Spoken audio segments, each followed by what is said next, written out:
Okay. Before we start, let us all pray. Father God, once again, maraming salamat po, our Lord God, for this day.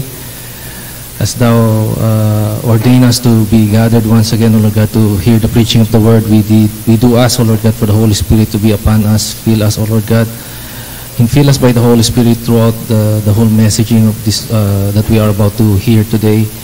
And at the end of the day, O Lord God, ang pangalan niyo lang po ang siyang maluwalhati, madakila. Ano man po, O Diyos, ang marinig ng mga kapatiran, mga nakikinig sa araw na ito, Lord God, bigyan niyo po kami ng pusong mapangunawa, pandinig na kung saan, O Lord God, that it may sound bizarre, it may sound surprising sa kanila at saka unexpected, but nevertheless, we do ask for the Holy Spirit to help us understand the things that we are about to hear this morning. At once again, sa inyo lang po lahat ng papuri, pagsamba, pasalamat sa pangalan po ni Jesus. Amen. So ang ating title for this today's message is Countdown. Countdown, okay? So it is found in Genesis chapter 6, 1 to 10. Okay? So as you can see from the screen, ang sabi dito, can we go back? Ito yung, may nag-quote dito, ito yung, this is the antediluvian, medyo malabo, no, antediluvian period, na kung saan itong itsura ng mundo before the flood. Yun yung basically ang definition nun. So again, we are in the flood series. Sige po. As you can see, a few weeks ago, napag-usapan natin yung cursed. Today, pag-uusapan natin yung countdown, and hopefully in a couple of weeks time, mapapag-usapan din natin yung catastrophe. And then finally, yung covenant. It all pertains to sa flood series, no? Particularly sa buhay as ang naging role ni Noah. Okay? So with that, next, I am inviting everyone to, sorry, medyo malit, no? Genesis chapter 6 verses 1, inaanyayahan ko pong bawat isang muli na magsipagtayo bilang paggalang sa pagbabasa ng salita ng ating Panginoon, salita niya. Okay, Genesis chapter 6 verses 1 to 10, and I will be reading it in ESV version. Verse 1, when men began to multiply on the face of the land, and the daughters of men were born to them. From the sons of God saw that the daughters of men were attractive, and they took as their wives any they chose. Verse 3, then the Lord said, my spirit shall not abide in man forever, for he is flesh. His days shall be 120 years. The Nephilim were on the earth in those days, and also afterward, when the sons of God came into the daughters of men, and they bore children to them. These were the mighty men who were of old, the men of renown. The Lord saw that the wickedness of man was great in the earth, and that every intentions of the thoughts of his heart was only evil continually. And the Lord regretted that he had made man on the earth, and it grieved him to his heart. So the Lord said, I will blot out men whom I have created from the face of the land, man and animals and creeping things and birds of the heavens. For I am sorry that I have made them. But Noah found favor in the eyes of the Lord. These are the generations of Noah. Noah was a righteous man and blameless in his generation. Noah walked with God. And Noah had 3 sons, Shem, Ham, and Japheth. Purihin ang ating Panginoon sa pagbabasa ng kanyang salita. Makakaupo na po ang bawat isa. Okay. Sa nakikita nyo ngayon sa screen, mga ilang, sige pa po. Okay. Yan yung ating tinatawag na natagpuan during in 1947, yung Dead Sea Scrolls. Okay? Dead Sea Scrolls. So today I invite you to step back in time sa isang alikabok ng mga kuweba na kung saan may isang batang nagngangalang Muhammad, isa siyang shepherd, no? Na one time yung kanyang kambing sa paghahanap niya kasi naliligaw, nagbato siya ng isang bato. Usually they do this before entering a particular cave wherein kasi ang paniniwala during that time may mga multo. So in order for them to really found kung nandun talaga yung kanilang hinahanap, initially they will throw out a small stone, and then kapag narinig nila yung kambing, no, ano ba sinasabi ng kambing? Gano'n, di ba? So, alam nila nandun. But to his surprise, ang nangyari, pagbato niya, may nabasag. So later, so sobrang takot niya, umalis siya, then kinabukasan, bumalik siya. Talagang gusto niya mahanap yung kambing. So he went back to the same cave, then nakita niya, sa kanyang surprise na pagpasok niya, nakita niya yung jars of clay. Yung mga lalagyan, na kung saan natagpuan yung mga, more than 900 manuscripts, fragments, papyrus, na kung saan ang mga nilalaman or yung Old Testament, a copy, so to speak, of the Old Testament. All the 38 books except kay Esther, no? Hindi kasama si Esther dito. Okay, in 1947, like I said, isang shepherd na nakatagpo nito as he tries to recover his lost goat through a stone in a cave. Again, these scrolls were written 300 before Christ at saka 100 after Christ, so 400 years. So, ang mga yung tinatawag na Essene, yung sinasabing mga most conservative Jews during that time, okay, ang ginawa nila, in-isolate nila yung kanilang mga sarili kasi they're very devout sa Diyos. Ayaw nang makihalubilo. I would say these are the parang equivalent ng mga Puritans. They live in isolation. Okay? So, isa sa mga ginagawa nila primarily is to rewrite a copy of the manuscripts. So, alam nila, by 68 AD, alam nila that their time is about to come. Ibig sabihin, makoconquer din sila ng mga Romans. So, they decided to write yung copy. Okay? So, in other words, itong Dead Sea Scroll, as most archaeologists would say, this is the greatest discovery of all time. Ibig sabihin, whatever was written in the scriptures, mas na-echo pa nung natagpuan nila itong Dead Sea Scrolls, no? Na mas lalong na-validate, na hindi ko naman sinasabi kailangan i-validate, mas lalo pang na-validate to a next level wherein talagang sinasabi ko, yung sinabi sa scriptures na tama, sinasabi rin ng Dead Sea Scrolls na meron lang konting pagkakaiba. Okay? And not only that they have found some the biblical manuscripts na nandito sa kuweba na ito. By the way, from 1947 hanggang 1956, hindi lang sa isang kuweba nila natagpuan yung mga kopya na ito. No? About 11 other caves na nakita pa nila yung compilations ng mga manuscripts.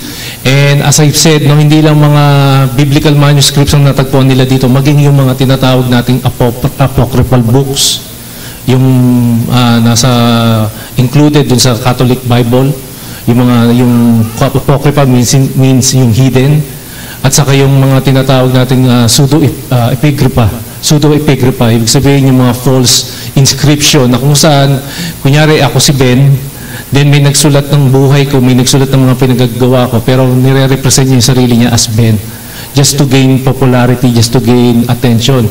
So ito yung mga other books na natagpuan wherein mamaya malalaman natin there are actually played a very significant role in supplementing, in help, not necessarily helping, but rather really pointing out that the scriptures is literally true.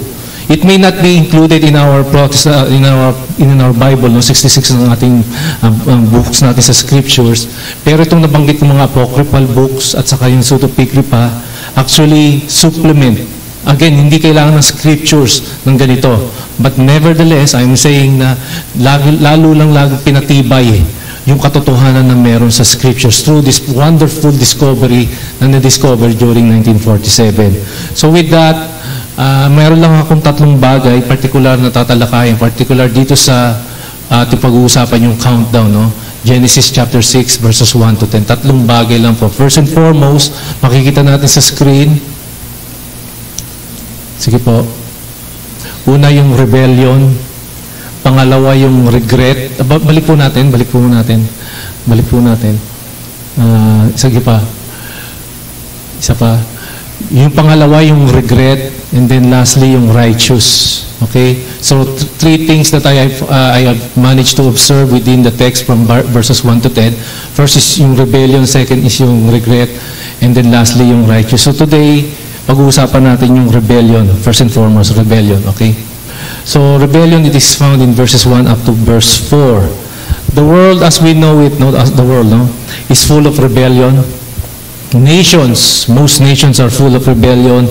Regions are full of rebellion. Most community is full of rebellion. A group of people is filled with rebellion. Even within a family line, there is one or more acts of rebellion. And even within the family, there is rebellion. And even in the church, sad to say, although we are work in progress, inaayos pa rin tayo ng Panginoon, there are some resemblance or remnants ng pagiging rebellion natin in our own hearts. Children rebels against their parents. Students rebel against their teachers. Employees, balik lang po natin doon, against employers. People of the nation against leaders against people, and the people against their leaders. These particular groups of people, even though the entire nation is full of rebellion. Now the Bible is full of stories with regards to being filled with rebellion. It started in Genesis chapter 3 and continues throughout after God created everything good in 6 24-hour literal days. Things quickly fell apart. The book that we all love, binabasa natin, sabi ni Elder Mil kanina sa kanyang prayer, humingi siya ng kapatawaran na hindi natin binabasa yung scripture, but nevertheless, yung Bible na ating mahal is filled actually with people rebelling against God. Okay? Rebelling against God. Now, every time, tuwing ang mga tao nagre-rebel sa Diyos, what He normally do is He responds with mercy. Every time na mayroong rebellion na nangyayari sa buhay ng mga tao, every time throughout history, may rebellion nangyayari, God respond with mercy. Okay? When Adam and Eve questioned God's authority over them, anong ginawa ng Panginoon? He promised a Savior. That's His mercy. When Cain killed his brother Abel, ang ginawa ng Diyos? He showed mercy by giving him a mark on his forehead. And fast forward, after the flood, when people rebelled by building a forbidden tower, sige po, yun sa slide. Sige po. Okay, again, yung si Eva nagkasala, nag-promise ang Diyos ng seed of a woman. Nung si Cain, pinatay niya si Abel, naglagay ng marka sa forehead ng ang Diyos kay Cain para hindi siya magapi. And when the people, after the flood, decided to erect a particular tower wherein gusto nilang maabot ng Diyos or maging Diyos, God has given them a shown of mercy wherein the Lord promises Noah na hindi na kailan pa hindi na babahayin ang mundo. And then when all the people all throughout history nagre-rebelde sa Diyos, what He did, He sent forth His Son. When the fullness of time has come, God sent forth His Son, born of a woman, born under the law. Okay? As the whole world rebelled, again, God, from time and time again, shown mercy. Mercy. In today's scripture sa ating verses 1 to 4, we're going to look at a different kind of rebellion. Ibang klaseng rebellion naman itong makikita natin for this particular verses. It might seem, again, nabanggit ko kanina, it might even seem bizarre or strange sa pandinig ng karamihan na narito, and even hard to believe. Maaaring yung iba dito mahihirapan kayo maniwala, no? And you might even question my understanding of these verses, but let me help you explain. Now, before we get into more detail about this rebellion, let me read again verse 1, just to simply set the stage. No? Again, in verse 1, sinabi dito, when man, makikita natin sa tataas, medyo maliit lang, when man began to multiply in the face of the land, and the daughters of men were born to them, or the daughters were born to them. Okay? Unang bagay dito na gusto kong talakayin yung population, yung pag-populate. Okay? Population in verse 1. So makikita nyo sa screen, I prepared a particular chart na kung saan all started with Adam, obviously. So from Adam up until to the time na dumating nating Panginoon, it was roughly 4,040 years. Okay? So si Adam, after 130 years, ipinanganak ni Eva si Seth. Okay? So tuloy-tuloy lang hanggang kay Noah. Hanggang sa dumating yung flood, it was roughly from Adam to Noah, it was around 1,600 plus years bago dumating yung flood. So by the time na dumating yung flood, wala na si Noah. Okay? And even alam naman natin si Enoch, he was translated into heaven. Si Methuselah, na alam naman natin na nabuhay ng pinakamatagal, 969 years. Nung dumating yung flood, wala na siya. So it was basically all Noah and his family, and together with the people surrounding Noah during that time. Okay? So from Adam to Noah, the time of flood, again, roughly it's 1600 years. Okay?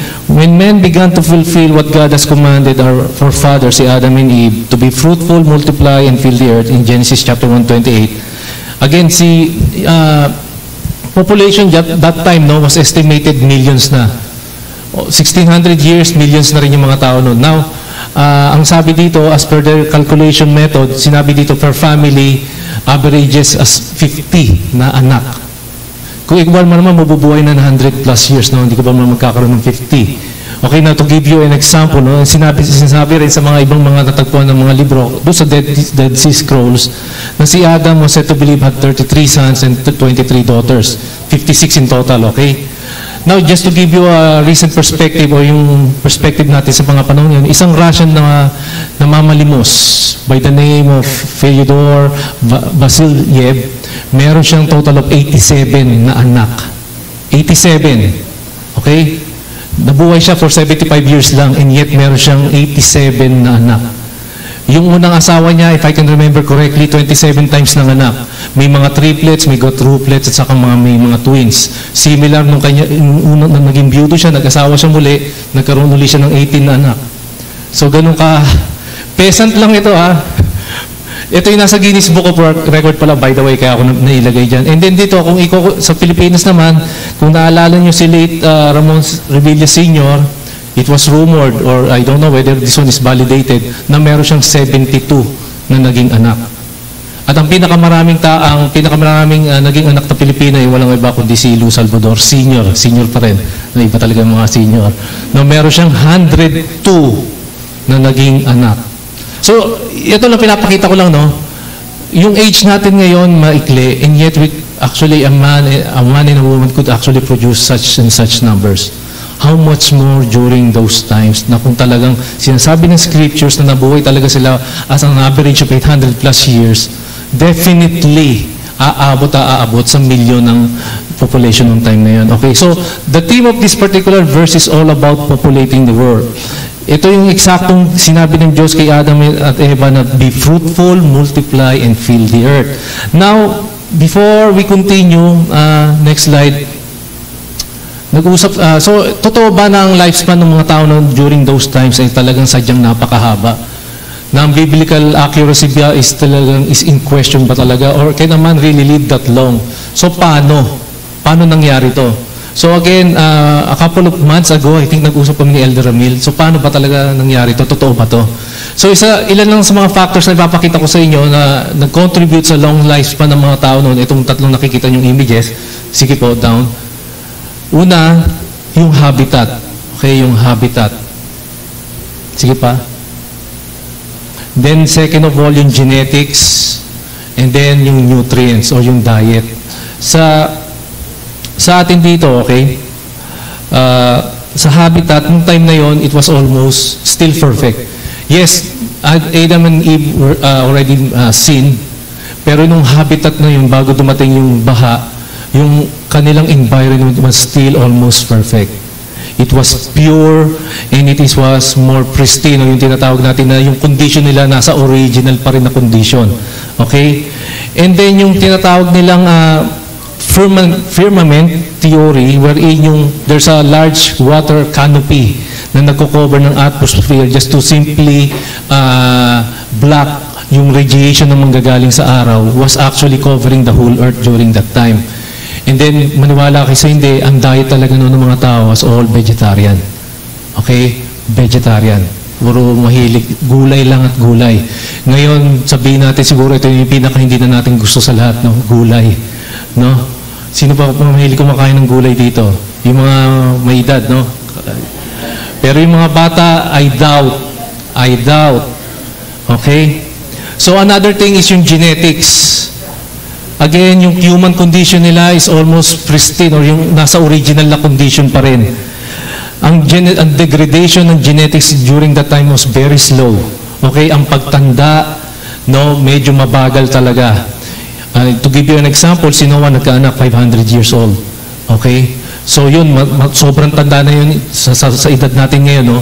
Pero siya, nagkaanak pa siya during that time. So parang iisipin natin, parang marriageable age pa lang yung time na yun. Okay? And by that, during those time, there were almost zero diseases. Walang sakit, walang illnesses. Okay? Walang sicknesses, yun na nga. And then lastly, yung diet.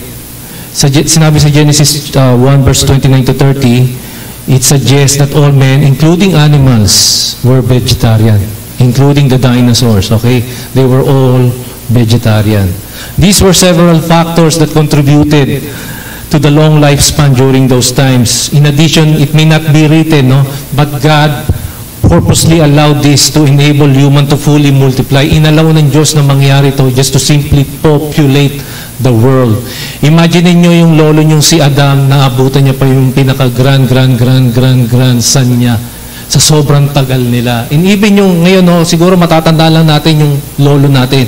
Pero yung tatay ng lolo natin, hindi na natin matatandaan kasi unang-una hindi na natin naabutan. Samantalang itong mga panahon na to, kilala niyo yung apo niya sa tuhod o sa sakong. Kilala niyo pa rin yung pinaka-unang lolo niya o pinaka-tatay niya talaga. So again, these are just simply a plan of God wherein He purposely allowed this long lifespan just to simply fulfill His population mandate na mag-populate ang tao. Okay? Now, on the other side naman, balik na tayo sa kabilang banda naman, factors na napaikli naman yung buhay after the flood. Ito, yung habitat has been changed. Na-destroy yung habitat. Okay? Human lifespan dramatically and drastically has changed habitat-wise. The environment was completely reset in a worst possible way. Yung tinatawag ko kaninang canopy was broken during the flood kasi yun na yung nagmistulang ulan. That eventually yung cover natin nawala na immediately yung araw, yung radiation ng araw na nararanasan na natin. Okay? And then, in Genesis chapter 8 verse 22, nagkaroon na ng seasons. Okay? Seasons. We have winter, we have spring, we have summer, and we have fall. Sa Pilipinas, dalawa lang. Summer at saka winter. Not only that, yung genetic mutation. Genesis chapter 90 verse 10, sabi dito, the years of our life will be 70. Okay, will be 70. Or for some reason, kung mas malakas pa kayo, it will be actually 80. Ngayon may nabubuhay pa rin 100 plus, especially sa Japan, because most of the people living in Japan are vegetarian. Okay? Yet the span is, sabi pa rin sa verse 10 ng Psalms 90, yet their span is but toil and trouble. Puro trouble lang talaga. They are soon gone and will fly away. Sicknesses, diseases, and illnesses has started to ramp up. Kung ano yung nangyayari noon, ngayon kabaliktaran na. Dati walang sakit, ngayon may mga sakit na. And then finally, yung diet has been changed as well. From being a vegetarian, naging meat lovers na ang bawat isa. Okay, McDonald's, Jollibee, puro meat. I want meat. In Genesis chapter 9 verse 3, God actually permitted for men to eat meat. Naging carnivorous na mga tao, okay, so to speak. You see how things have changed and how quickly it did. As you can see from the mga slides na nakita nyo, from a wonderful environment full of bliss into a place where chaos reigns. The aftermath of the flood has changed our known world into what they are, from what they are now. Men's lifespan was dramatically reduced because of the flood. Next slide. Now, again, makikita niyo sa chart na to, comparison between the free flood people versus the false flood. Okay? When man began to multiply from Adam to Cain, from Cain to Seth, from Enosh to Jared, from Enoch to Methuselah, from Lamech to Noah, men had begun populating the world. But then again, makikita natin dito yung lifespan, no? Bago dumating ang baha, napakahaba ng buhay. And then, pagtapos ng baha, biglang dramatically and drastically bumaba. Ang average nito, tataas ito kung hindi lang na-translate o hindi lang nakuha from, hindi lang na-rapture si Enoch. Pero ang average of the lifespan during those times, itong 10 forefathers na meron tayo was an average of 860 plus years. Pero nung pagtapos na nung baha, ito na yung evidence, no? Ang average na lang ng mga time na to is 263, and yet talagang makikita niyo yung pagbaksak ng lifespan ng bawat tao. In other words, again, during that time, population was the overall theme that all started when men sinned all the way to this particular chapter. Again, Genesis chapter 1 verse 28 was taking place in this time. Both Bible scholars and historians point us out that the long lifespan of men have contributed to the rapid or exponential population growth of that time. So, binabanggit ko nga, yung mahabang buhay na isang tao has majority contributed so naging mahabang buhay yung naging population ng time na yon. So dumami yung population because of the long lifespan ng bawat tao. Okay? So that is my first sub-point dito sa rebellion na to. So it was all about populating the world and it was exponential, napakabilis, rapid. And then my next thing is yung tinatawag kong perversion and pollute. So habang nangyayari itong pagpapopulate ng tao, meron nangyaring perversion. Ano yung perversion? Sa Tagalog, yung kabaluktutan, yung parang kamunduhan, so to speak. Yun yung exact word, no? Now, ang tanong dito in verse 2, let me just read. The sons of God saw that the daughters of men were attractive, and they took wives any they chose. So my first question is, who were the sons of God here? At saka my second question is, who are the daughters of men? Okay? Sinabi dito na yung sons of God saw that the daughters of men were beautiful or very attractive. Papayag ba kayo pag sinabi ko mas maganda yung mga tao noon kaysa sa ngayon? Okay lang? Totoo. Kasi again, wala pang makeup, wala pang cosmetics noon. And yet, these sons of God found these people, daughters of men, were actually very attractive. Okay, so again, who were the sons of God? Who were these daughters of men? Again, next slide. Sige lang po. As a believer in Christ, as a follower of Him, and as a person who places trust or her trust towards our Savior, we are called son or adopted son. Tawag sa atin, mananampalataya. Kapag ikay nananampalataya sa Panginoon, tawag sa atin, we are adopted son of God. Si Kristo, one of His divine title is the Son of God. Okay? Pero ang tanong, sino ba itong tinutukoy dito na sons of God? Again, in this verse, Moses pertains to a different group. So who are these? May dalawang view lang ako. Actually, maraming views to. Dalawa lang itutukoy ko dito. Unang-una yung the Sethites o yung linya ni Seth. Linya ni Seth, the Sethite view. The Sethites view. Ang sinasabi dito, that the Son of God here pertains to the descendants o yung mga inaanak o yung mga naging apo, yung mga naging angkan sa linya ni Seth. Ito yung tinatawag nating godly line. Okay? And the daughters of men, on the other hand, were the daughters or the descendants of Cain. Alam naman natin si Cain, alam natin yung ginawa niya, no? Ayaw niya nang maging brother's keeper. So, ginawa niya, pinatay niya si Abel.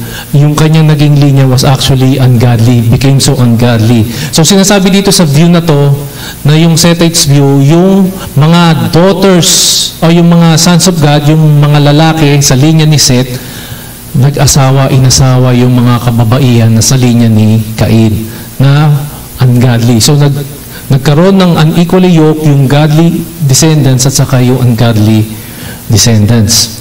This view was introduced during the 3rd century AD and was popularized in the 5th century AD. And both are supported and advocated by a known Julius Africanus and Saint Augustine of Hippo. Itong mga church leaders during that time actually supported this particular view. Now, the problem with this theory, may problema. The problem with this theory is that there is no direct link. Next po. There is no direct link with the offspring that ni Cain, no? Na wala siyang connection concerning sa verse 4 wherein mababasa natin dito that were Nephilims. Neither Cain's name wasn't mentioned. Hindi siya na-mention sa all throughout Genesis 6. Okay, yung pangalan ni Cain. God will be vindicated, so to speak, in all angles if indeed it was really the reason. Kumbaga, kahit na ibahain ng Diyos nung mga time na yun, yung sa pinagagawa ng pag-aasawa ng mga linya ni Seth kay Cain, hindi pa rin natin mahuhusgahan ng Diyos. Never kailanman mahuhusgahan natin yung Diyos sa ginawa niyang pagbabaha. But nevertheless, it is very uncharacteristic and extreme na nga on the side of God if this is the case. Ibig sabihin, kung binahan ng Diyos dahil lang dito sa kadahilanan na to, it will be somehow parang unloving, no? Pagdating sa Diyos. Like I pointed out earlier, every time may mercy na pinapakita ng Diyos. So parang dito, kung babahain ng Diyos dahil lang dito sa napakaliit, I would say maliit pa lang sa kanya to kumpara sa may disclose ko pa mamaya a little bit later, na kung saan it make all the sense in the world bakit niya binaha. Okay? So this is the first view na pinanghawakan ng karamihan ng iglesia. Even to this point, no, this is the majority view ng lahat ng iglesia. Na yung sons of God, nakipag-asawa, yung mga descendant ni Seth, na godly, nag-asawa ng mga ungodly women sa linya ni Cain. Okay? So ito daw yung tinutukoy nilang sons of God at saka daughters of men. Now may second view or second theory na itutukoy ko sa inyo. Ito naman yung medyo parang controversial. Ito naman yung tinatawag natin the supernatural view. The other view is that the sons of God here is the rebellious or yung tinatawag natin fallen angels, na in other words later on naging demons, mga demonyo. Okay? Either demons have a physical body or as popularly known as yung nga, nagpo-possess sila. So, itong sa view na to, it's either yung mga demonyo, yung mga fallen angels have their own respective physical body at yung isa naman, demon-possess. So, it's either way. And the daughters of men here, tinutukoy dito, walang iba kundi yung mga simpleng mga human beings. Okay? The Hebrew equivalent of this phrase, the sons of God, is Bene Elohim. Okay? I think nandyan siya. The sons of God in the Hebrew is the phrase Bene Elohim. Ben is the word son in Hebrew. Bene are the sons. And Elohim is God. Okay? So sinasabi dito sa view na to, is itong supernatural views, that the sons of God were actually the fallen angels. Okay? Na nakipag-union sa mga daughters of men. Now, the question arises immediately, no? Bago ko sagutin yan, ito yung mga biblical text na nagsusuporta sa claim na yan. Now, ang tanong, can angels procreate? Are the angels have this particular physical body? Yun yung tanong. No? Yun yung tanong. Again, next slide. Let me just read yung mga verses kanina. Sabi dito sa Jude chapter 1 verse 6, just to point out that the sons of God were literally the angels, no? Sabi sa Job chapter 1 verse 6, kung mababasa nyo, now there was a day when the sons of God came to present themselves before the Lord, and Satan also came among them. Job chapter 2 verse 1, same thing.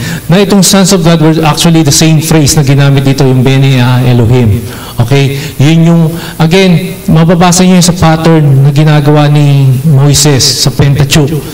Yung napag-usapan natin, the cursed, may mga idiom siyang ginagawa doon. Similarly, sa writer na si Job at saka kay Moises, similar yung ginamit nilang phrase, Bene Elohim. Okay? In Job chapter 38 verse 7, sinabi dito, when the morning stars sang together and all the sons of God shouted for joy. Ito yung tinanong ng Diyos si Job, nasa ka ba nung nilikha ko yung mundo?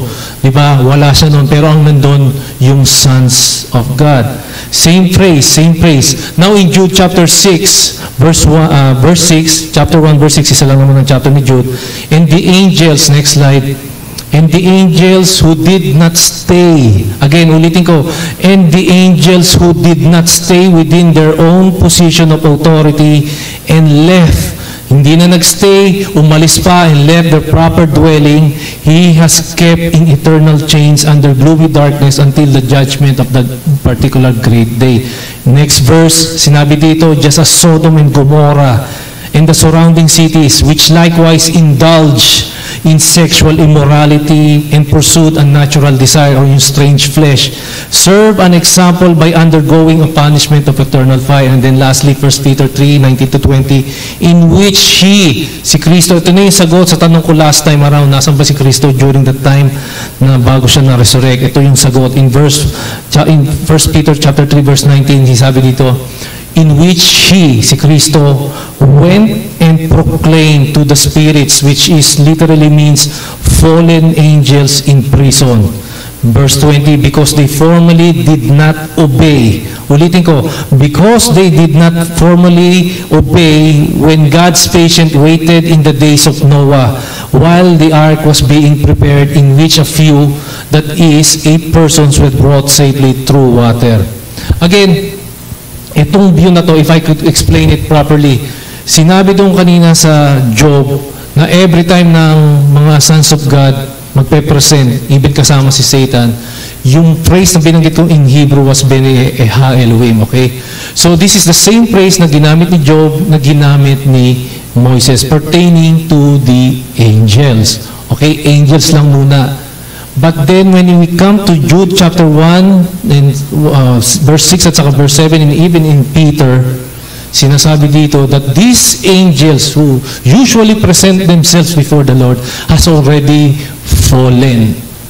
Unang-una, because they did not stay in their proper authority and they have left. Umalis sila. That's why they are called fallen, no? Umalis, bumaba sila. In Hebrew sinasabi dito na 1/3 of the angels, no, sinama ni Satan pababa dito sa lupa. Now again, going back to my question, ang angels ba can procreate? Ang mga angels ba mayroong physical body? Okay? Bibitinin ko pa muna kayo. There was a perversion. Merong kamunduhan na nangyari. Merong rebellion na nangyari that took place in the days of Noah. That the sons of God, kung talagang totoo ito, na ito yung mga fallen angels, have literally married the daughters of men. Nakikita ko na yung pagmumukha ninyo, no? Sige lang. That the sons of God and daughters of men intermarried, nakipagniig. So hindi ko na kailangan maging mas elaborate dito. Pag alam na natin kinasal, may nangyayari. Okay? And ito na nga yung tinatawag kong illicit union at sinasabi ng ibang version, yung strange flesh. Now, just to give you an example, no? Si Lot, yung Genesis 19, no? Genesis 19, yung Sodom and Gomorrah. Okay? Si Lot, nasa gate siya, may dumaan ng anghel. So, yung anghel, alam niyang anghel. But alam naman natin ang anghel throughout the scriptures, no? Nakikita sila parang meron silang physical appearance. Okay? Hindi sila yung parang ghostly, na parang matatakot ka or whatsoever. Immediately makikita nyo, even in the New Testament, nagpakita kay Mary at saka kay Joseph, no? Sa panaginip kay Joseph, kay Mary, literal. They can actually, what you call this one, recognize them that has a physical body. Okay? Hindi ko sinasagot na they can actually procreate, okay? Mamaya. Pero dito, pinapakita dito, when Lot saw the angels, ang sabi ni Lot, magstay kayo sa bahay ko. Doon na kayo matulog, doon na kayo magpahinga, doon na rin kayo kumain. Even in fact, nakikita natin dito sa scriptures, ang mga anghel kumakain. Okay, kumakain, di ba? Pinapakain. And even sometimes sinasabi nga, minsan hindi natin na-recognize na mamaya may mga angels na pala natin na napapatuloy sa bahay. So, in other words, parang meron silang physical appearance that you could either recognize them as angels or even not recognize them as angels. So, yun lang sinasabi ko. But again, there was a perversion. There was an fallen angelic rebellion that has been happening dito sa account na to, okay? So again, let's go back kay Lot. Dumating na si Lot, kasama yung mga anghel. Anong ginawa ng mga men of Sodom at saka Gomorrah? Kinatok niya yung bahay, yung pintuan. Sabi niya, give us yung mga bisita mo. For us to know them. Hindi ko na sasabihin kung ano ibig sabihin to know them. When you read it in the scriptures, when someone knows them, may nangyari, okay? So dito, ang gusto ng mga kalalakihan sa Sodom and Gomorrah, gusto nilang may mangyari sa kanila at saka yung mga bisita ni Lot, which were angels. Okay, anong sabi ni Lot? Hindi po pwede. Sa sobrang pressure na meron si Lot noong time na yon, napilitan siya na ipamigay na lang sino? Yung kanyang mga anak na babae. Imagine, anak kong babae pamimigay ko sa mga wicked na mga tao na to para lang hindi lang matuloy yung minanais ng mga tao ng mga taga Sodom at Gomorrah doon sa mga anghel. Again, it says in the commentaries that I have read that the reason Lot na in-insist na lang niya yung kanyang mga anak, na alam na mas mahirap naman sa kanya yun, kasi nga by the fear na baka mamaya bahain uli ng Diyos yung mundo, because si Lot alam niya yung nangyari dito sa Genesis chapter 6. verses 1 to 4. That there was an illicit union na nangyari during that time, and what happened? Nagbaha. So in order para hindi na magbaha, because of the fear of having the Lord will bring out again another flood, sinabi niya, sige, wag na lang yung mga nila to, kundi yung mga anak ko na lang. Nagets nyo? Baga tinatanong natin sarili natin, how could a father give his own daughter sa mga taong ito in exchange para sa mga anghel? So again, wala akong sinasabing directly or explicitly, pero sinasabi ko lang sa nakikita natin dito sa teksto na ito na nababasa natin, that there are perhaps or probably a reality wherein angels can actually procreate. Hindi ko sinasabing final, no? Hindi ko tinutuldukan, but the point is, here in Genesis 19, yung mga kalalakihan, ito, by the way, daughters of men, kababaihan ang hinahabol ng mga anghel. Sa Sodom naman ang baliktad, yung mga lalaki naman ang hahabol sa anghel. And again, to give you another example, yung mga occult ngayon, they are also practicing this sex with demons. Alam niyo yan. Alam ng mga karamihan sa atin yan, no? Na naririnig natin, na nababasa natin, napapanood natin, that there are also some practices right now that is currently happening in the world that men are pursuing supernatural illicit union. Okay? So again, there was a particular rebellion na nangyayari during that time ni Noah, particularly in these verses. Again, Lot insisted, going back sa 19, to give his daughter because of the fear of another global flood. Again, if I may add to another claim dito sa Sons of God, next, sige po. Sabi, however, sa Matthew 22 verse 30, dyan lang po, okay. Sabi ng mga Sadducees, as they try to trap ang ating Panginoong Hesukristo, sinabi niya na yung babae na nag-asawa ng 7 times, pagdating ba sa langit, sino yung asawa niya by the time na nasa langit niyo? No? So sinasabi ng Panginoon sa kanila na hindi niyo talaga alam ng salita ko, no? Hindi niyo alam talaga yung kaharian ng Diyos. Nasabi niya, for in the resurrection, they neither marry nor given in marriage, but are like angels in heaven. Again, ulitin ko, but they are like angels. So ang mga tao, pag tayo kinuha na ng Diyos, hindi na tayo papahintulutan na mag-asawa pa, no? Single na tayo forever, no, na nag-worship sa Diyos. Sorry to say, ma-disappoint yung may mag-asawa ngayon, no? Pero we are going to be single forever, worshiping the Lord. Nakagaya ng sinabi na inilintulad ng Panginoon that we are going to be like these angels in heaven. But what if the question is not if the angels are not in heaven? Nagigets nyo? Sa heaven, hindi na tayo mag-aasawa kagaya ng mga anghel na nasa langit. Pero how about yung mga anghel na nandito sa lupa? Okay, again, sa Genesis 19, hindi ko na ulitin yan. Again, next slide.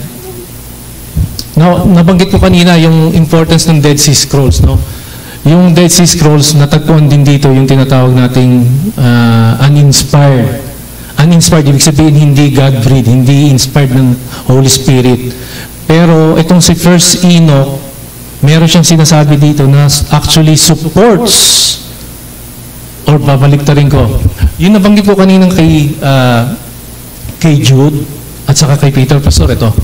Actually, Peter and Jude was actually quoting yung sinulat ni Enoch pertaining sa nangyari sa Genesis 6. Ulitin ko, yung Dead Sea Scrolls na natagpuan in 1947, okay, nakita rin nila yung mga unbiblical books such as itong si Enoch, na tinatawag natin pseudepigrapha, na sinasabi dito na si Peter, na realize ng mga biblical scholars na nag-aaral na itong mga natagpuan scrolls na mga manuscripts na to, na si Peter at saka si Jude was actually quoting yung kay Enoch. So, ibig sabihin, during those times, itong Jewish literature na ito na Enoch, it may be twisted, distorted, or may mga mali-mali. But nevertheless, kung ang credibility nito ay mababa na talagang sadyang hindi na paniwala, pero kung yari, magbibigay na ng example, kung ako, lubos na sinungaling ako, hindi naman ibig sabihin, pag sinabi ko yung pangalan ko, ibig sabihin nagsisinungaling ako.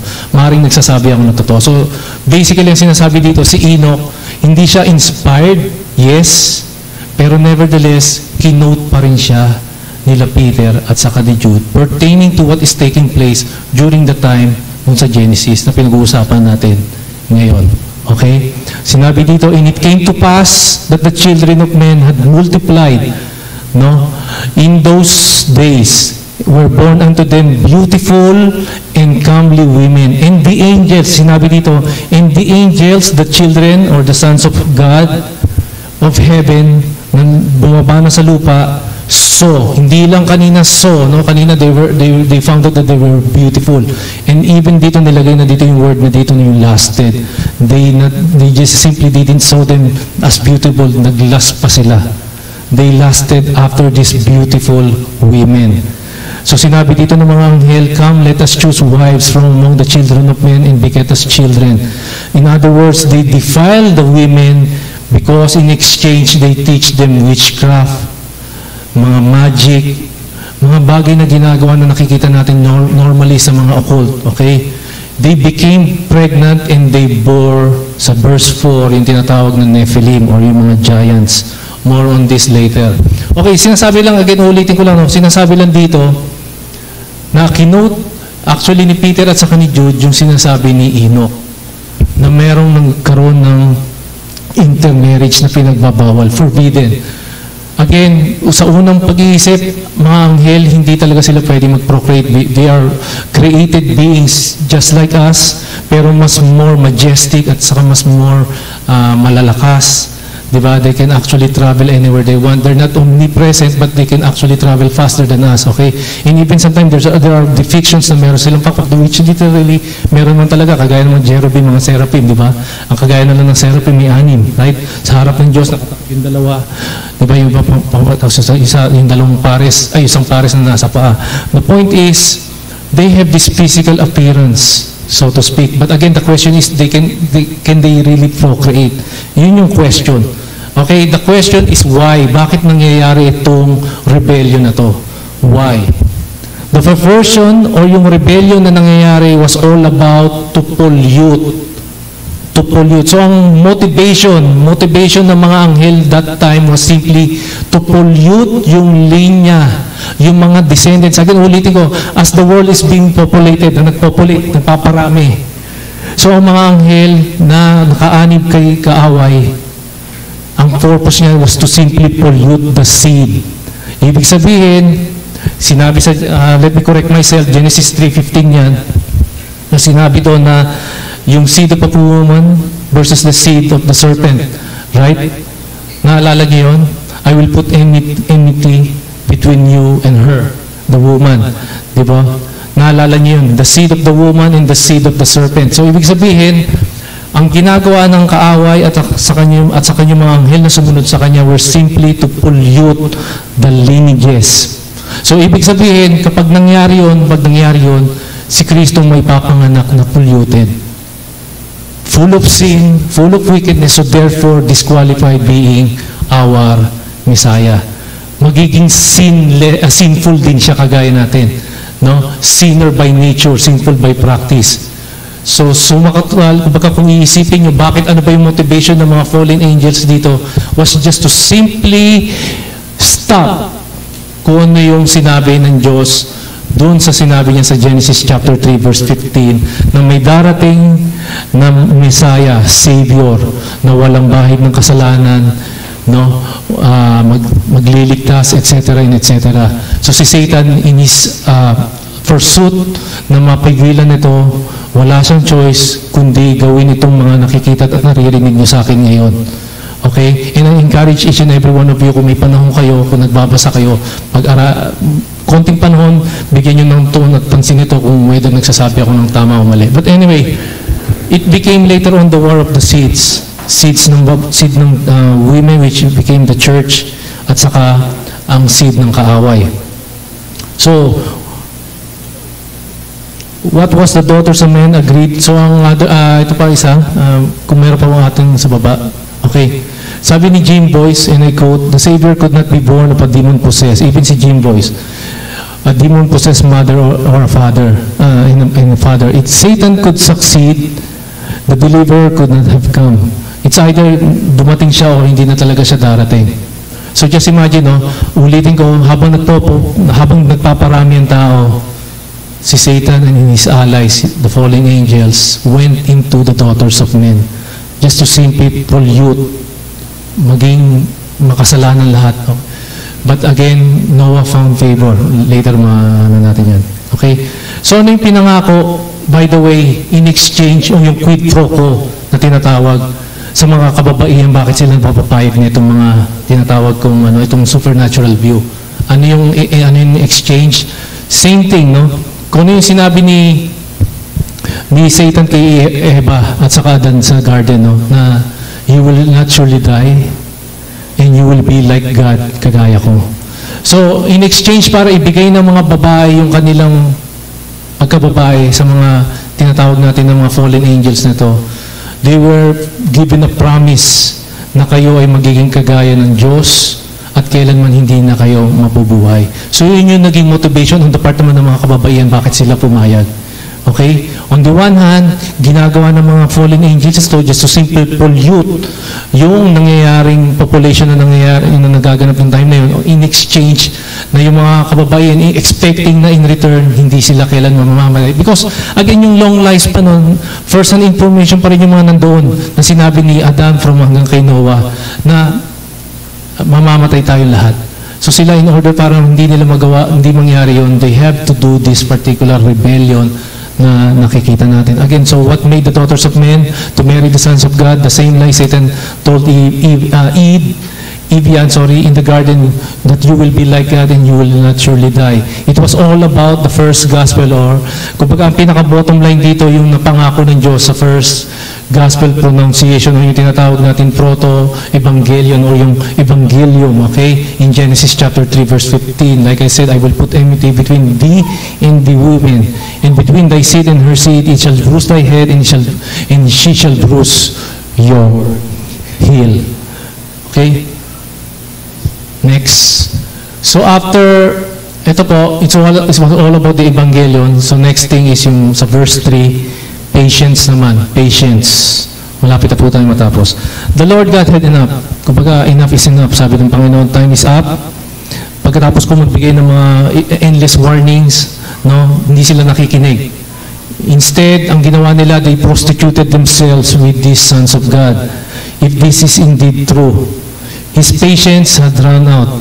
Yung recovery nila went beyond repair. It came to a point where God could no longer tolerate these rebellious people and fallen angels as they continue to corrupt, as they continue to pollute, as they continue to do this wickedness after wickedness after wickedness. Now, God's patience has run its course. The word strive here, the word strive here in verse 3 is the Hebrew word yashibi, which means contend. Contend. Ibig sabihin, to appeal, no, magpakababa ang Diyos just to simply ask for people to repent, to return to Him. But God finally did not allow the human race to continue corrupting themselves and stay in these rebellious acts forever. Notice that God didn't contend with angels. Napansin ninyo, this is verse 3 na to. Let me read verse 3. Verse 3 says that the Lord said, my spirit shall not abide in man forever. Sabi niya, man, I will not contend, or my spirit shall not strive in man forever, for he is flesh. His days shall be 120 years. Napansin ninyo, hindi nag-contend o hindi nag-strive in pursuit for the angels to return to Him. Okay, I hope napansin niyo yun, no? Sinasabi ko, no? Pero ang kinokontent niya dito, umaapila ang Diyos dito, kundi sa mga tao lang, sa atin. Okay? The difference again between us at saka mga anghel, ito, one of the main reasons na ang pagkakaiba.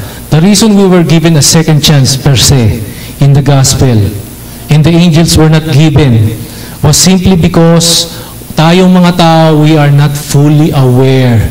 Hindi natin alam yung full counsel. Wala tayong full knowledge sa counsel ng Diyos. While on the other hand, bago bumaba ang mga anghel dito sa lupa, they were full of knowledge concerning God. That if indeed na magkasala sila, babaksak sila. God will not give them any second chance whatsoever because they are fully aware kung ano yung meron ng Diyos, kung ano ang Diyos at kung ano yung minamandate niya. Samantalang tayo, revelation after revelation ang nangyayari. Pero sa mga anghel, fully revealed na, kumbaga ako, sino mas papagalitan ng tatay? Yung taong, kunyari, may dalawa siyang anak. Example lang to. Yung isa na alam niya na yung mangyayari sa kanya kapag ginawa niya to, pero versus doon sa isa na hindi niya pala alam na mangyayari. Maring yung batang hindi niya alam na mangyayari ito sa kanya pag ginawa niya to, mapapatawad ko ba yun? Kasi hindi niya alam. Similarly, dito sa lalaking alam niya yung mangyayari kapag ginawa niya to, and yet ginawa niya pa rin. So what will be the response? Will it be the same? Hindi. Right? Kung kayo kung kayo mga magulang, kung kayo iba dito magiging magulang. Similarly, ganun po ang mangyayari. Ganun ang nangyayari before. So ang mga anghel, they were fully aware. They have this full knowledge of God. Enough for them to listen, follow, or in otherwise, if they disobey, ito ang mangyayari. So ito yung nangyari sa mga anghel during those times. They were not given any second chance except sa atin. That's why in verse 3 in Genesis chapter 6, God was contending with men, hindi with angels. So magtataka kayo, ang angels were not given any chance of salvation, kundi mga tao lang. And we were also, by the way, we were created in the image of God. Yun ang sinabi dito. Okay? Ito yung isa sa pinakamalaking dahilan bakit ang mga anghel hindi kailanman nabigyan at kailanman hindi bibigyan ng pagkakataon na maibalik. Humans, on the other hand, tayo again, we are fully unaware because of the blindness of sin. Ito pang nagpalala. Hindi na nga natin alam, sila Eva at Adan, hindi niya na nga alam na sinabi ng Diyos, huwag mong kakainin nito. Hindi ni-reveal ng Diyos. Sinabi niya lang dito, otherwise you will die. Pero ginawa pa rin nila kasi because of curiosity, because of pride. Nagpalala pa yung blindness na na-produce ng sin that affected our minds, affected our hearts, that affected our whole being. Disabling us to a more, I would say, disabling our awareness into a next level wherein God's counsel hindi na natin kailanman malalaman. And that is why God has to contend not with the angels but with the flesh, tayo. And another thing in this particular verse, kung makikita niyo yung phrase, the last phrase, His day shall be 120 years. Ito yung tinatawag kong, next slide, yung countdown. Okay. Pwede tayong bumalik. Okay. So, okay. Apologies, hindi ko nailagay yung countdown. Yung countdown dito, sinabi dito in the last part ng verse, yet His day shall be 120 years. Now, this is not a verse wherein sinasabi na ang buhay ng tao from 900 magiging 120. Actually, it's the opposite. It is where God says that it is rather God is simply telling there's a countdown that's going to happen. The countdown has already started. Nag-start na yung 120 years na bago dumating yung flood. Okay? Nung sinabi ng Diyos ito kay Noah, actually, he was not pertaining na bababa na yung edad mo, but rather, from now on, up until 120 years from now, magbabaha na ang mundo. There will be a judgment, there will be a flood. God will only have to wait and contend for another 120 years. So ito na lang yung striving na gagawin ng Diyos, 120 years through Noah, before the flood, before He floods the world. That these sons of God and daughters of men have limited time, so to speak. So you might wonder why 120 years? Bakit napili ng Diyos 120 years? Again, it is very, again, if you read the scriptures, kung nag-aaral kayo, yung mga numbers na yun, very important yan. No? 12 in particular, no? Nakikita 12 disciples, etc. and etc. 120 years, well, unang explanation dito, there is no clear explanation why God has given them another 120 years to repent. But a couple of things are very clear. Una, Noah was tasked to preach for 120 years for people to repent. Binigyan ng Diyos, since mahaba ang buhay nila, no, they give him 120 years to return to Him. While at the same time, before ako pumunta doon sa second part na yun, Noah was tasked to preach and contend with these people. Sinabi sa 2 Peter chapter 2 verse 5, Noah was considered a preacher of righteousness. No? He preached among these people, these millions of people na bumalik sa Diyos. And also another thing, na yung ark na piniprepare ni Noah, hindi siya 1 year, 2 years, or 3 years, or 4 years na gagawin. Actually, it took 55 to 75 years to create that ark. Ibig sabihin, si Noah habang nangangaral, at the very same time, hinahanda niya yung ark na may gawa. Kasi it took them 55 to 75 years to create the ark. Okay? Genesis chapter 5 to 7, makikita natin yung clues doon bakit natin nakuha itong numbers na to, no? Kasi sinasabi ng mga scholars, Noah probably received this command when he was 500 years. Nakita niyo yung chart kanina, 480 to 500 years. So si Noah, nabanggit ko kanina, nagkaroon siya ng unang anak when he was 500 years. So yung tatlong anak niya, kailangan mo nang lumaki, mag-mature, at hanggang sa mag-asawa. So usually ang mga time na nag-aasawa nila yun ay sa age of 20 pataas. Okay? 20 pataas. So kailangan niya munang, kung nanganak yung asawa ni Noah na hindi nabanggit kung sino siya, si Shem, which is yung panganay, or si Japhet, kailangan niyo munang lumaki, mag-asawa, hanggang sa tatlong anak. So, it just simply makes sense na ginawa ng Diyos yung 120 years just to simply give these people again another mercy or a chance to repent. While at the same time, pine-prepare ni Noah yung arko. Okay? So the countdown was enough to put everything in place. Because there will be a cataclysmic event. Magkakaroon kasi ng matinding cataclysmic event that will wipe out everyone except Noah and his family. And then lastly, sige po, prison. Let me read verse 4.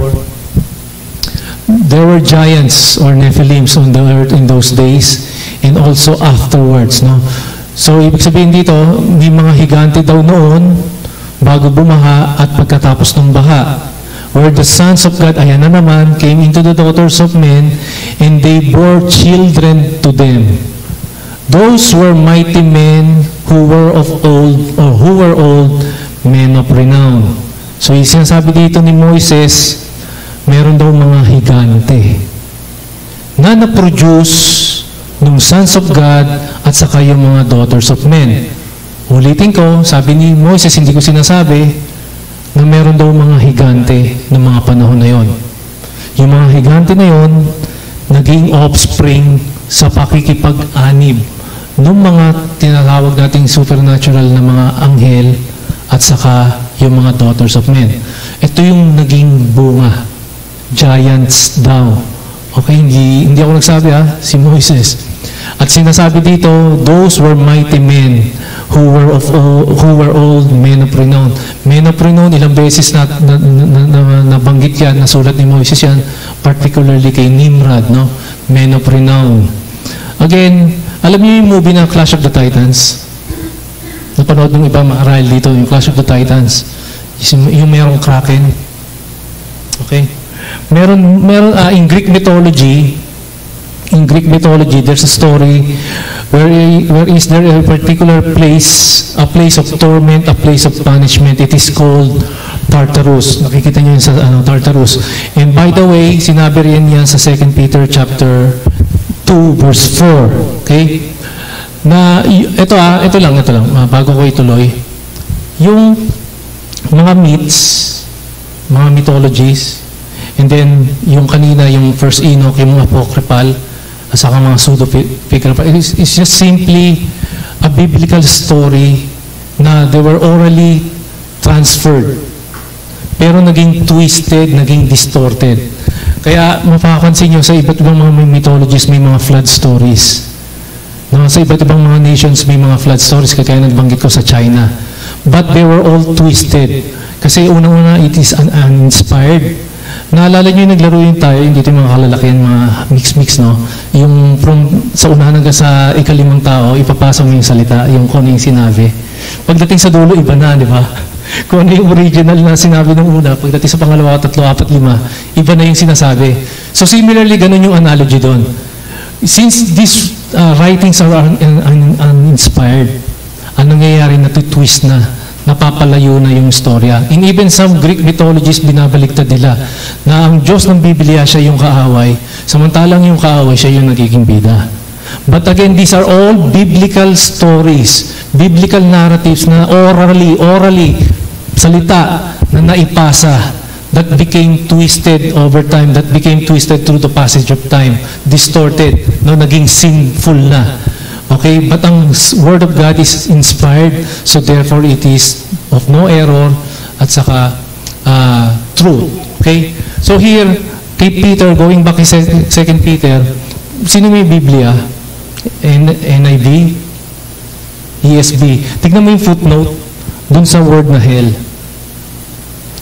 Sa 2 Peter chapter 2 verse 4, ang nakalagay dyan, kung yung footnote ay tama, sinasabi din dyan yung Tartarus. Okay? Tartarus.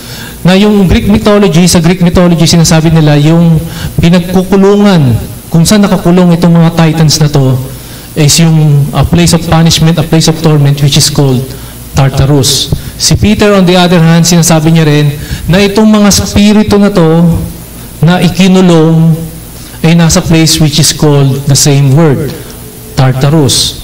Okay? Tartarus. Sana nakita ng iba, no? Yung footnote. The word is actually the same word as the Greek equivalent of the word Tartarus. Okay? Na kung saan, let me read in Luke, sinabi dito sa 2 Peter chapter 2 verse 4, let me just read, for God did not spare the angels. Ito, again, si Peter ulito, si Peter nagsasabi, for God, if He had not spared the angels when they have sinned, but cast them into hell, Tartarus. Again, going back sa ating binabasa ngayon sa Genesis, so bago dumating yung baha, saan dinala ng Diyos ang mga sons of God? In prison. In a place which is called Tartarus. So, by the way, itong Tartarus is different from hell. Okay? Hades, iba. People who died without the Lord directly to hell, ito naman, itong mga sons of God were directly went to prison which is called Tartarus. So, ito yung tinanong ko last time around, nasan si Kristo nung siya ay bago pang mag-resurrect? Una, He went to paradise para dalhin yung nasa kaliwa niya o nasa kanan niyang nakapako rin, na today you will be with me in paradise. And then the next thing na ginawa niya, He went into this particular prison. Itong prison na to, na kung saan He proclaimed. The word there is the word preach. But the word preach in Greek actually is what we call the word proclaim. Pinukralaman niya na nanalo ang seed ko. Na yung pinaplano nyo noon sa Genesis pa lang, na kayong mga sons of God, na ipopollute nyo itong mga daughters of man, na ako nandito ngayon para sabihin sa inyo na hindi kayo nanalo, bagkus ako ang nanalo. That my victory when I died on the cross was simply a way of telling you guys na kayo ay nagapi ko. Okay? He went there in that particular prison just to simply proclaim before these sons of God, itong mga fallen angels na to, na currently nakakulong, na naka-reserve everlasting chains, Pastor, na later on sa darating na great day, madjudge sila. Pero for the time being, sila ay nakakulong ngayon dito sa tinatawag nating, both in Greek mythology at saka kinote ni Peter, Tartarus. Okay? In Luke 8:30-31, Jesus asked him saying, ito yung mga legion, yung mga demon possessed, di ba? Sabi dito, what is your name? And he said, Legion. Because many demons had entered him, 50 in particular. And they begged him that he would not command them to go into the abyss. Same thing, Tartarus. Sinasabi ng mga demonyong ito, Lord, wag mo kami papuntahin doon sa pit na yon or sa prison na yon. But rather, papuntahin mo kami dito sa mga baboy. And anong ginawa ng baboy? Nagpakalunod again sa tubig. Again, symbolic ito na pinapakita yung tubig, pumunta yung mga baboy kasi there was a flood that took place. But this time around, sila ay pumasok sila sa mga baboy at doon sila nagpa-drown. So mapapansin nyo, ang mga bagong nag-cast out ang mga disipulo at saka ang mga naging apostoles later on, si Kristo mismo during His time, dito mas nag-magnify yung activity ng mga demon possessed. Because they know that their time is about to expire. Okay? So makikita nyo from the gospel itself na nagkakasawt ang bawat isa, most especially ng ating Panginoon. Kasi nga, they know that their time is about again to be expired. So again, meron dito, sinasabi lang dito, it suggests sa teksto na nabasa natin, there are currently some of the sons of God na are currently in prison, nakikita nyo, but there are also other sons of gods or mga demons na up until to this very point, hinahayaan ng Diyos na magpagala-gala, mag-possess. Kaya may mga instances na tayo na makikita kung totoo ba ito. Actually, the Bible clearly states na meron naman talaga. And it is. Although hindi natin pinapractice ang exorcism, right? Never. Hindi natin trabaho yan. Others, yes, ginagawa nila yan. But tayo, bilang mananampalataya sa Panginoon, hindi natin ito trabaho. Ang trabaho natin is to share, to preach the gospel. That's it. Yun lang. Okay, but this point in time, nakikita nyo na in this particular instances, that these sons of God, kung totoo ito, if they are truly the fallen angels who became later on the demons, yung iba nakakulong sa end time, no? Yung darating na judgment, and yung mga tao na wipe out through the flood just for God to completely reset everything back to where it should be. So, sa pagtatapos ko, mahaba, sinadya kong habaan itong rebellion na to kasi it require more time for all of us to at least kahit paano maunawaan natin kung ano yung tinutukoy dito. So, as I close, my last question, how about itong mga giants, Nephilim, next po, isa pa, to be continued. So, I hope may natutunan tayo dito. Now, feel free to ask me questions. Feel free to ask me and Pastor and Elder Ramil and iba pang mga elders dito concerning sa napag-usapan natin. So, we will be discussing next week. God regretted everything and He found a particular man who was righteous, and that is Noah. So, with that, let us all pray. Father God, again, medyo mabigat ang mga narinig namin for today. We ask for your leading. We ask for your wisdom, O Lord God. And give us strength, O Lord God, to continue studying your word. At nawa, hindi kami ma-fascinate dito sa mga bagay na ito, but rather ma-realize lang namin that there were truly some things na nangyari noon na hindi namin sa ngayon basta madaling maunawaan, but nevertheless we continue to rely upon the words that are all written in this book na madalas namin na nakakalimutan basahin, nakakalimutan na pag-aralan. But again, Lord God, may this one serve as an encouragement for us to continue striving to study your word. There are a lot of things na hindi pa namin alam. Lahat ay talagang tip of the iceberg lang talagang alam namin, O Diyos. There are a lot of mysteries, there are a lot of things that we need to learn about your word. And nawa, mas lalo pa mag-increase ang aming pananampalataya sa inyo at mas lalo pa namin kayong masunod sa araw-araw ng aming paglakad. Muli, maraming salamat po for this opportunity. Salamat po for giving us, O Lord God, the platform to really proclaim your goodness, your kindness, your faithfulness sa amin. Muli, sa inyo lahat ng papuri, pasalamat ng samba sa pangalan po ni Jesus. Amen. God bless po.